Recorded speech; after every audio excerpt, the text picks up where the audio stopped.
It's 2 in the morning. Somewhere on a quiet strip mall sidewalk, a vending machine hums under a single, flickering light.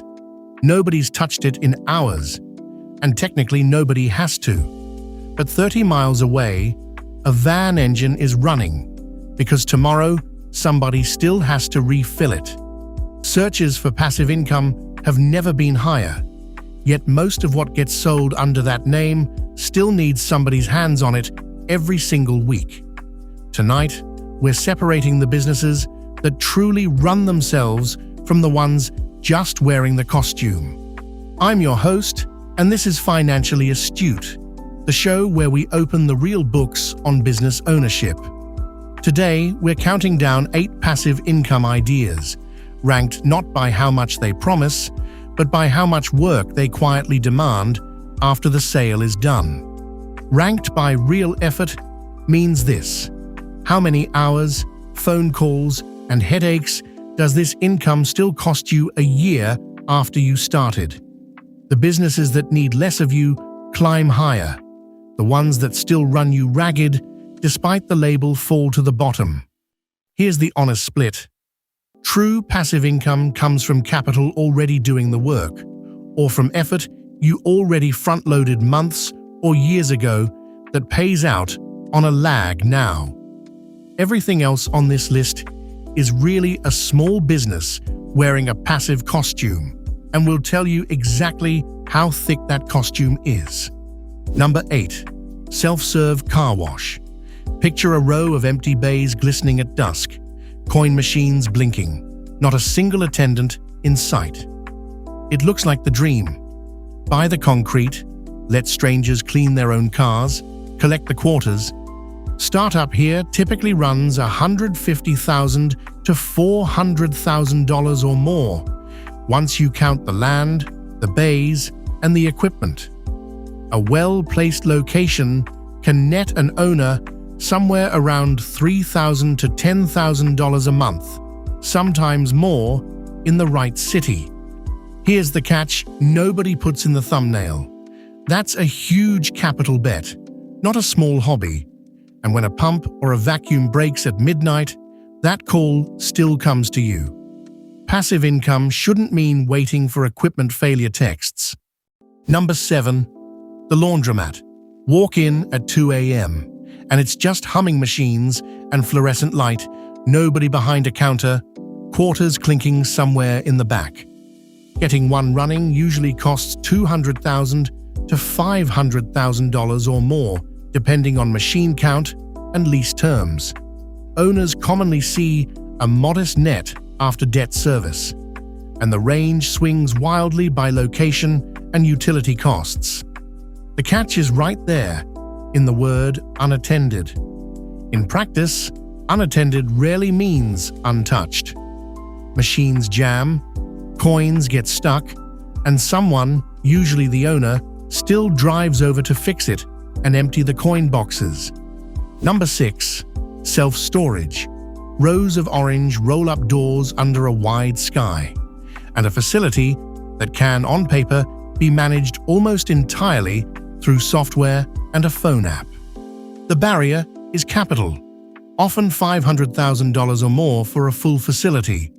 Those smaller franchised mini-unit setups can start lower. Once running, the margins can be healthy, but getting in the door is the hard part. The catch shows up in the delinquent accounts. Somebody still has to call the tenant who stopped paying, and somebody still has to cut the lock when they never call back. Number 5. Rental real estate. This is the one everyone's uncle swears by. Buy the property, hire a manager, and let the rent roll in every month like clockwork. After a property manager takes their typical 8 to 10% cut, a leveraged rental commonly nets somewhere around $100 to $400 a month in real cash flow per unit. That's real, but it's thinner than most people expect. The catch is that a manager filters the calls, not the risk. A burst pipe or an eviction still lands squarely on the owner's balance sheet, manager or not. Number 4. The ATM route. A handful of machines scattered across gas stations and bars, each one quietly charging a few dollars every time someone needs cash. Getting into a route usually costs $2,000 to $8,000 per machine. Net income often lands around $50 to $300 per machine a month, depending on foot traffic and the fee split with the location. The quiet cost is logistics. Cash has to be loaded, machines get vandalized, and someone has to physically show up with a duffel bag on a schedule, which is not exactly hands-off. Number 3. Vending machines, the poster child for passive income videos everywhere. One machine humming in a break room, collecting dollar bills while you supposedly sleep. A single machine typically costs $3,000 to $10,000 to get placed and stocked, and nets somewhere around $75 to $300 a month after restocking and the locations cut. The myth is set and forget. Someone still restocks weekly, still chases new locations when a contract falls through, and still drives the route, which starts to look a lot like a part-time job with vending as its name. Number 2. Licensing and royalties, books, courses, patents. This is the closest thing to income, built on effort you already paid for, months or years ago. The real cost here isn't dollars, it's time. Writing a book, building a course, or filing a patent can eat months of unpaid nights before a single royalty check ever arrives. Once it exists, the ongoing income can be genuinely light touch, sometimes a few $100s a month, occasionally far more for a rare breakout success. The catch is the long tail. Most creators earn close to nothing relative to the hours they poured in, while a small handful of hits carry the average for everyone else. Number 1, and the one that surprises people: dividend and index fund investing. No restocking, no tenant calls, no midnight equipment failures, just a portfolio quietly doing its job. This is the real thing. Capital doing the work instead of you. But it's gated by money, not effort. And that's the honest twist most lists leave out. At typical yields of around 2 to 4% a year, you generally need something on the order of $100,000 or more invested to produce a few $1,000s a year in dividends. The catch isn't labor, it's access. This is genuinely passive, but only for someone who already has serious capital sitting somewhere, which is exactly the barrier most people watching this video are trying to get past. So here's the countdown again, from the ground up. Car wash, laundromat, storage, and rental property all demand real capital and still ring your phone when something breaks. ATM routes and vending machines trade lower startup costs for constant restocking and logistics. Licensing and royalties trade months of unpaid effort now for a lagging, uneven payout later.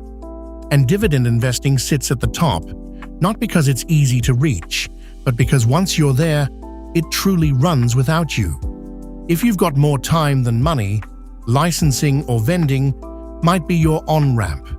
If you've got more capital than time, the market or a rental might fit better. Neither path is free, and neither one is instant. A quick note before you go. Everything here is for education, not financial or investment advice. Your numbers will vary by location, market conditions, and how well you run the thing. So treat every range here as a starting point for your own homework, not a promise. If you want to see what these numbers look like inside one real business, our next episode opens the actual books on a laundromat, startup cost, monthly take, and what the owner really keeps after everything. I'm your host, and this has been Financially Astute. If this saved you from chasing a myth, share it with somebody still hunting for the easy button, and subscribe for the next set of real numbers. Until next time, keep your numbers honest and your expectations real.